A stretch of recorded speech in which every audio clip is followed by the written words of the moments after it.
Hi, everyone. This is a Three Cs podcast series with experts from each and every one of the Three Cs countries. I'm Stefan Tompson, your host, and today I am with Hannes Swoboda from Austria. Hannes, maybe we could start with a brief introduction about you. Could you tell me about where you work, what your work consists of, what you specialize in? Well, I'm Hannes Swoboda. I'm now president of the International Institute for Peace, but also president of the Vienna International Institute for Economic Studies. Have been for many years, decades even, in politics in Vienna, but then in the European Parliament. And yes, uh, my engagement has always been in politics, but also in economics. I studied economics and law at the University of Vienna. And of course, Europe is still my favorite subject in many respects. So I'm very happy to join you at this broadcast. Thank you. Hannes, maybe we could start with the three Cs. Is obviously it's such an interesting concept, and it's we have these states that join the Baltic, the Adriatic, and the Black Seas, and one of the main core elements that joins all of these countries is their experience with communism, and in that regards, Austria is a bit of an outlier, really. Could you give me the perspective of the three Cs and the beginning of the concept from a sort of political perspective, and why Austria chose to join, and the fact that it does slightly stand out? Would you agree with that it slightly stands out from the rest of the countries? In a way, yes, of course, Austria has not, fortunately, has not had that communist experience many other countries in Europe had. We were quite lucky that the Soviet troops left in 1955 after occupation, together with, of course, the Western powers. Um, and that, of course, gives sometimes Austrians a bit more neutral status, not only neutrality in the legal sense, but also in, not to be involved in critical issues, like also now with the Ukraine war. But on the other hand, of course, we are in the center of Europe, so to say, amidst many other countries around. We lost our sea, our access to the sea after the First World War, but of course, we are not very far away from the Adriatic Sea. So we are a bit in between, we are a bit outside, but I think our self orientation is towards our neighborhoods, and the neighborhood in the north, in the east, in the west, and the south. So we define ourselves as sometimes even as a bridge. Also, a bridge is not a very comfortable area to stay, but in the sense that we have good relations to all our neighbors and good economic and political relations, and very often human relations, because we are a country of immigration from many areas, especially, of course, from Southeastern Europe. So we are not alone in that sense. We are just very connected to our neighborhood. Mm. In terms of it's an interesting idea, this idea that Austria is a bridge, and I do sort of agree with that. I mean, I've been to Vienna a few times, and it definitely is. There is one incredible place in terms of just a brief anecdote about my time in Austria, in Vienna, and there's this. I'm sure you know this, of course. There's an incredible cafe called Central Cafe, in which in January of 1913, there are confirmations that there sat in that same cafe in one place Joseph Tito, who later ran Yugoslavia, Adolf Hitler, obviously we know who that was, Sigmund Freud, but also Trotsky, who obviously eventually went on to lead the Bolshevik Revolution. And it's such an incredible kind of meeting place, that this sort of idea of it being the living room of Europe. And Vienna really does still have that feeling. It's such an incredible city. I mean, it's an outstanding place. So it's very interesting. I mean, I do agree with that. I do also think, and that's something I wanted to ask you about. from the perspective of definitely geopolitical experts in Poland and other countries that I've spoken with, there have been some sort of maybe even reticence towards the Austrians, an idea that they don't share the experiences. They've got a different GDP per capita. They're far wealthier. They haven't had their development hampered, and there's a feeling of sort of lack of trust rather than looking at the Austrians as a hey, this is a potential kind of negotiator, middle ground, kind of this is our really, yeah, essentially that bridge idea. Is that something that the Austrians feel in their relations with your partners to the east? Yeah, I would say yes. On the one hand, of course, we have that history, and you mentioned the year 1913 of being the center of an Austrian-Hungarian monarchy, which, of course, only not only had Austria and Hungary, but uh, what came later the Czechoslovakia and Czechia and Slovakia, even part of Poland, and then, of course, the Balkans. So it's a mixed experience. One side, of course, positive. We have been this multicultural, multi-religious uh, empire with much respect also to the different languages and so on. On the other hand, of course, it was, some people would say, semi-colonial in a way, how we treated other people, especially from the eastern part, the German speaking minority in that empire was a bit, very proud of about their cultural and economic progress and prosperity. So it's a very mixed picture, which still you can find in Europe, in Austria and Vienna. On the one hand, of course, many, many foreign people living here, working here. On the other hand, it's not really always very respectful to our neighbors and to our immigrants. Hmm. What would you say? So going back to the broad concepts, um, what do you think are the main challenges towards making the three C's happen? What are the? I mean, there was a conference recently that I was at. I was moderating a panel with a number of the experts, actually the experts I talked to in these podcasts, and the Austrian ambassador to Poland arrived, and he said. Very brutally, he said. He said, "I'll be very frank. I think, in a sense, it was sort of he was very Austrian, which is a good thing for the Austrian ambassador, I suppose. He just said, the brutal truth is the three C's doesn't exist. It's just an idea, and I think that's an interesting approach to the issue because in many ways, when I look at it pragmatically, it's a great idea. It's a phenomenal idea. I mean, especially to us in Poland and certainly to our partners in other countries with similar experiences, is this idea of we have this opportunity to get this historic justice and to catch up, to rebuild this infrastructure along the north-south axis instead of just being a transit zone between east and west. But actually, when I look at it from a non-romantic point of view, and I look at it pragmatically, in fact, well, the three C's has a very, very, very long way to go. The money in the three C's investment fund is not enough to cover even 1% of the projects that are outlined as part of this great big plan. And so that's kind of my question to you is with this sort of stereotypical Austrian pragmatism. What do you? Where's your perspective on this? I think things have changed, especially with the Ukraine war. Of course, nowadays everybody says all things have changed because of the Ukraine war. But if you look at it geographically and politically, of course, Poland got a big position or a more important position in this side the European Union. And now with the enlargement question, I'm dealing very much with the Balkans. With this enlargement question, the line from Poland now also speaking in some way for Ukraine, and Ukraine hopefully staying as an important country in the Black Sea.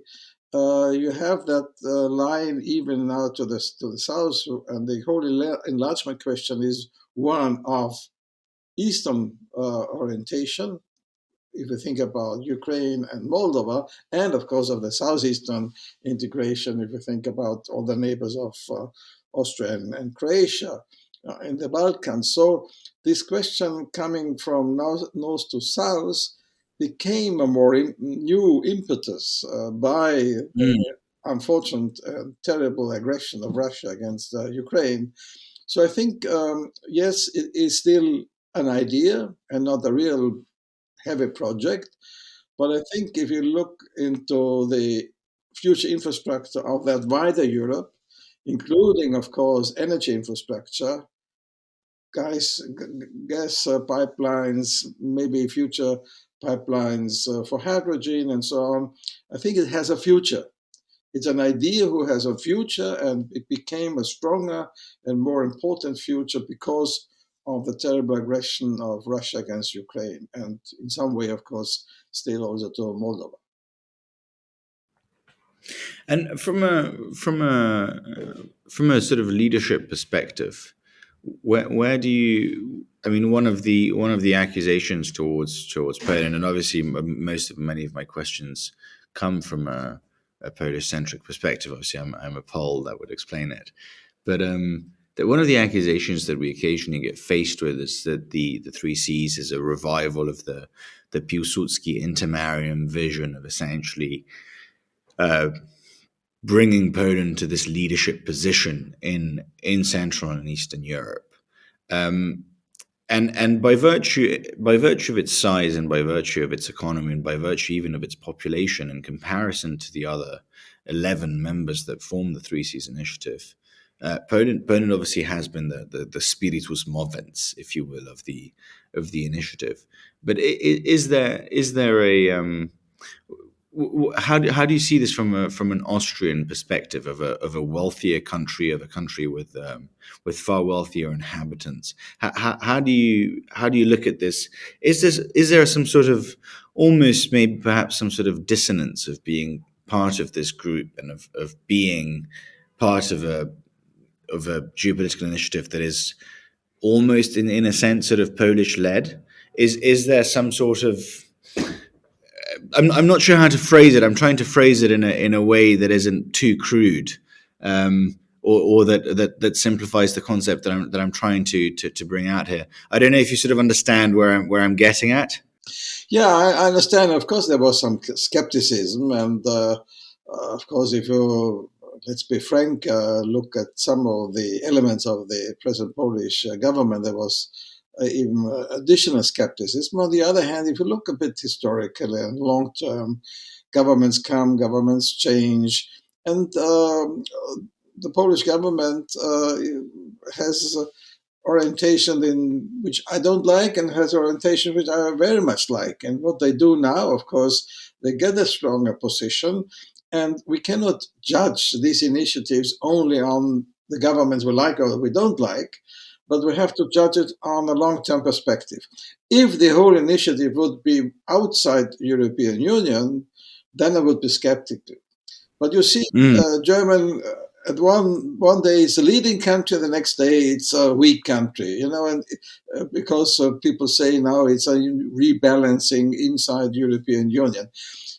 Inside the European Union, you don't have any one country who is the leader in all respects. No, you have initiatives. Sometimes they are stronger, sometimes they are weaker. But the fact that Austria is participating and all the other countries who are participating, they are not nobody. They have the same voting rights in European institutions, of course, depending on the size. So I don't see a problem if a country like Poland takes an initiative. That does not mean that it is dominating the others, that is enforcing on others certain kind of policies. No, we are far away from that, because what we see now in Europe, and that's also one advantage of the European Union, is that you don't have two or three leaders and all the others have to adapt. No, even small countries can have own initiatives and have our own voice and can find allies where they cooperate if one or the other country will be too strong and too dominant. It's an interesting perspective on the European Union, and actually I haven't thought about this problem sufficiently, or this topic sufficiently.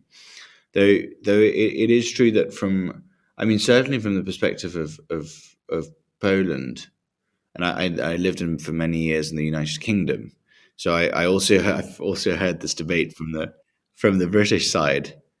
Um, it's interesting because I would see the European Union, that there does seem to be a very strong element of obviously German capital. It's just such an overwhelmingly dominant force that it does play a very strong role in the European Union.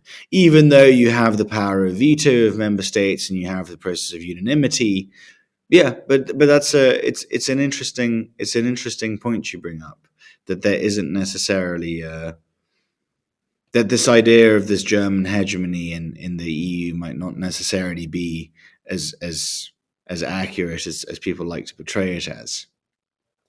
What do you think in terms of just economics? Going back to economics, that is ultimately, I mean, there is geopolitics and just political alliances are incredibly dependent on uh, the economic dealings that they have and on the economic power that they have.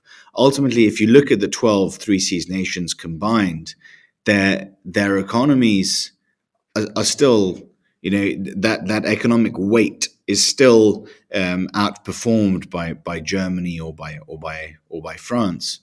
Um, can it essentially become a meaningful geopolitical alliance without the necessary capital?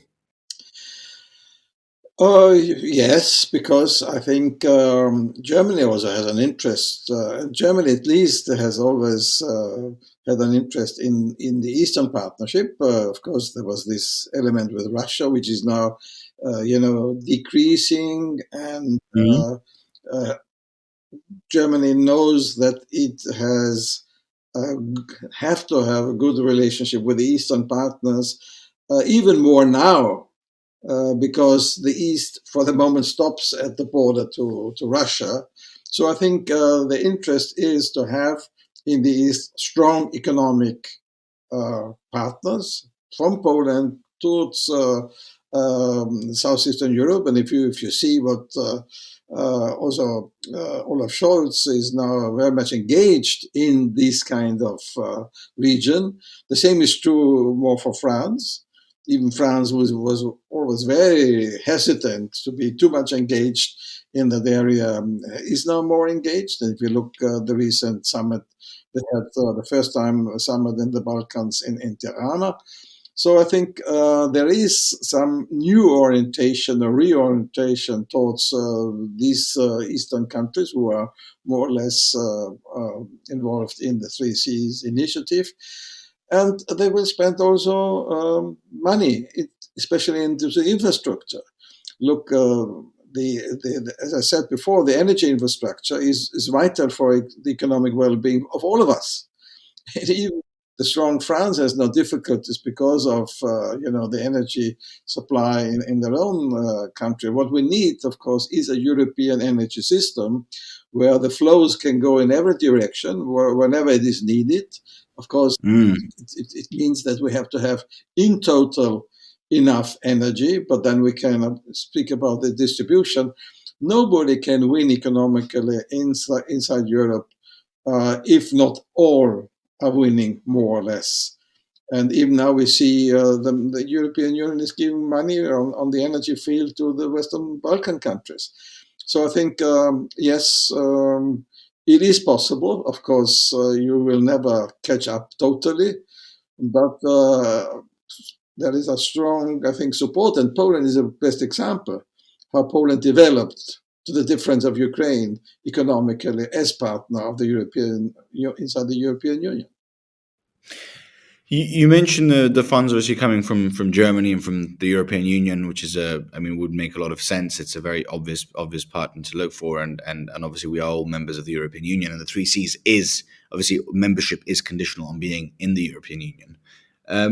In Poland, many certainly look to the United States of America as a sort of, there is an argument that goes along the lines of, that essentially as a poorer economy, and as also as a NATO eastern border country, that essentially we are forced by our geopolitical conditions on being seeking a sort of protection from. So there's one argument that goes that access should be built on Berlin and on Brussels, and the current government is very keen on building a very strong alliance with Washington. And certainly many of the political elite today in Poland seem to think that the financing for the three Cs should come not necessarily mostly from Germany or from the European Union, but that there's a lot of potential partners outside and beyond, especially in Washington, but also in Asian countries. Some have even argued about countries in the Gulf. What do you think of that from an Austrian perspective, of sort of realigning? Certainly, Poland has been realigning its defense and leaning in very heavily on Washington. I think that's just a political reality that we have today. What's the Austrian perspective on that? Be very pragmatic on this issue. If you look, for example, let's say Mr. Trump is coming again. What does it mean for NATO? What does it mean for the alliance? So I think we should not rely on any one outside country in too strong way. But to be pragmatic, of course, as long as the US is supporting and defending, also especially concerning the war in Ukraine. But again, the Republicans said we will have to look into it. Maybe, at the end of the day, they will continue to support, but you never know. Inside, I think, European Union, you are part of those who can decide. On the countries from the Gulf, yes, again, we should not exclude it, and but we should be careful not to deliver us too much dependent on outside sources. It must be a good mixture, but this, as we see, for example, you see. Again, I take an example from the Balkans. If you see to Serbia, they are too much dependent on Russia, on some of the Emirates and the countries of the Gulf. Let's have a balanced engagement, a balanced financing from European Union, from the US, from other countries.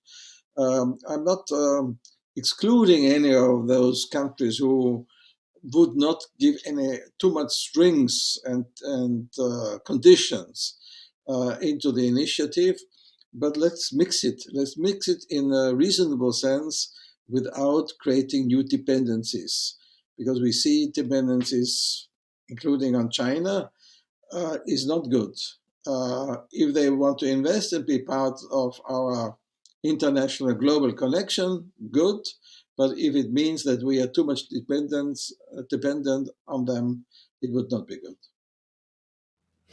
Yeah, I was going to ask you, when you were talking about Serbia, I was actually going to ask you about the Chinese element. You mentioned reliance on Russia and reliance on some Emirate countries, but that the Chinese link is very interesting, and it's very interesting to have seen what small countries like Lithuania have done, for example, which is a very hardline approach on China, very strong partnership with Taiwan. I mean, and also there was obviously the 17+1 initiative that then turned into, I think, 16+1. I think it might be 15+1 now. I'm not sure about that, but definitely some countries are not all that keen on partnership with China. There's a lot of skepticism towards that. Is there a lot of skepticism towards China in Austria? As Chinese investment been? We don't have so much investment from China. I was always very critical about this 16, 17 plus, because I think European Union is strong enough to have pragmatic relationship. I'm not, I think the major political and economic war which now is at stake is with Russia. So we don't need another war with China. And I'm a bit skeptical about, because you mentioned Lithuania. that we have a war with everybody. No, there's now a big aggression against Ukraine, against Europe by Russia, and we have to defeat it. And we have to find ways where other countries, from China to India to South Africa to Latin American countries, at least understand what is at stake and are not helping Russia, even if they don't fight against Russia and have sanctions on Russia. So here we have to be pragmatic, but I think any kind of strong influence by any other outsider, big outsider, of course, is bad. And here, I think any kind of legislation also in European Union which says we should refrain from inviting China into critical infrastructure and critical companies is good. Mm, mm. What in terms of sort of a practical question, what are the next steps that could be done by the region to actually bring it from the realm of paper ideas and from essentially from the paper and into reality? What are the next, where do we go from now? I think first of all, one would have to define the priorities um, where we could be, bring forward the idea. And I think energy is obviously the priorities in the short term, meaning what kind of infrastructure we need for hydrocarbons as long as they are used and has to be used, and then of course for the energy transition and in direction of sustainability and so on. And I think the second is, of course, a common, industrial policy we have to have because we are in competition, not only inside Europe, but of course with the rest of the world, especially also concerning the question of raw materials, where we have to have a good supply of those raw materials we need for the energy transition. So I think the major political and economic aims are on the table, and now we have to think about what can be done in this kind of region. And of course, infrastructure, common infrastructure, from transport to energy, I think is for me the major element of it in order to strengthen the region also economically. And therefore, then we have to ask how investors can be interested in investing here, and that needs, of course, peace and stability in the region. And from investment, what kind of mixture we can have from European sources, US sources, Emirates, whatever sources. But to make it very clear how our future financial structure can be feasible and viable inside Europe. And it could be a good example how to bring different investors together without creating new dependencies. That, I think, is the major issue. And a final question, Hannes. Are you from your perspective, and you're probably one of the older people I've spoken to from the region, and one of the older experts that I've discussed this issue with. Are you optimistic about the future of the region and the three Cs and Central and Eastern Europe in general? Yes, I'm optimistic in the sense that we are in a transition period. The West, so to say, has been established, and after the Second World War, it was clear it was supported, of course, by the US, but created new forces. The eastern part had a different history, a long-term history. Even if you look to some of the countries, have not have much democratic experience even after the First World War, and of course a horrible situation after the Second World War. So we have to give it time, but I think, and therefore I'm very grateful also for the Polish initiative because it's one of the stronger countries. And I'm optimistic that if the countries know where they have to go, and in some way Russia gave an answer where we have to go, even if some countries like Serbia still, this ideological orientation and towards Russia. But overall, I think, and here Poland can have a big role, irrespective of the governments, that the development of these countries will go in a clear way towards democracy, towards economic well-being, towards energy and climate transition. Yes, absolutely, I'm optimistic, but it needs some time. It's very good to hear, Hannes. Thank you so much for your time. Much appreciated. Thank you, Stefan. Thank you very much for this interesting talk.